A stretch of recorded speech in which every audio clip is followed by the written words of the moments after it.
السلام علیکم ناظرین، آج کی حدیث نبوی۔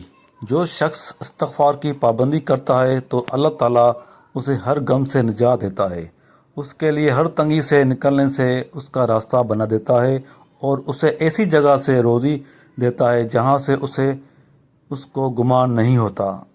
حدیث نبوی آگے شیئر کریں، چینل کو سبسکرائب کریں، لائک اور نیو حدیث سننے کے لیے ویٹ کریں۔ حدیث نبوی۔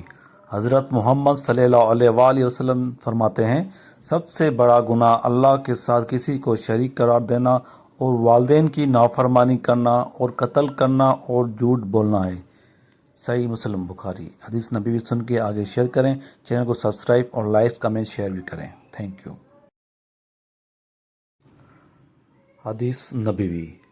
رسول اللہ صلی اللہ علیہ وآلہ وسلم نے فرمایا، وہ وقت قریب ہے جب مسلمان کا سب سے عمدہ مال اس کی بکریاں ہوں گی، جن کے پیچھے وہ پہاڑوں کی چوٹیوں اور برساتی وادیوں میں اپنے دین کو بچانے کے لیے بھاگ جائے گا۔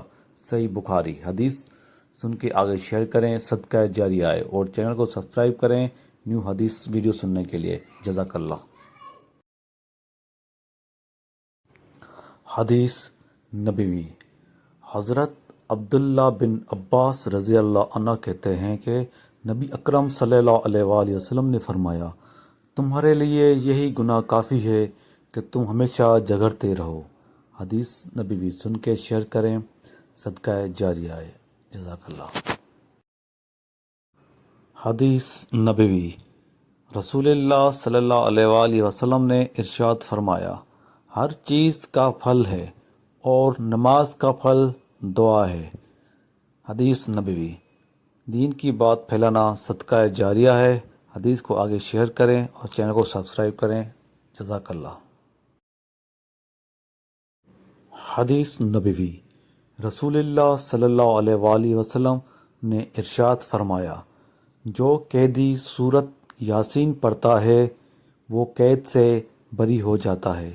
حدیث نبوی سن کے آگے شیئر کریں، دین کی بات پھیلانا صدقہ جاریہ ہے، اور چینل کو سبسکرائب ضرور کریں۔ حدیث نبوی۔ رسول اللہ صلی اللہ علیہ وآلہ وسلم نے ارشاد فرمایا، روٹی کی عزت کرو کیونکہ اللہ تعالیٰ نے اس کو عزت دی ہے۔ جزاک اللہ۔ حدیث نبوی سن کے شیئر کریں، صدقہ جاریہ ہے، دین کی بات پھیلانا، اور چینل کو سبسکرائب، لائک، کمنٹ، شیئر اور آگے شیئر کریں۔ حدیث نبوی۔ فرمان مصطفیٰ صلی اللہ علیہ وآلہ وسلم نے فرمایا، مسکین کو اپنے ہاتھ سے دینا بری بوجھ سے بچاتا ہے۔ حدیث نبوی۔ دین کی بات پھیلانا صدقہ جاریہ ہے، اور چینل کو جو دوست نیا ہے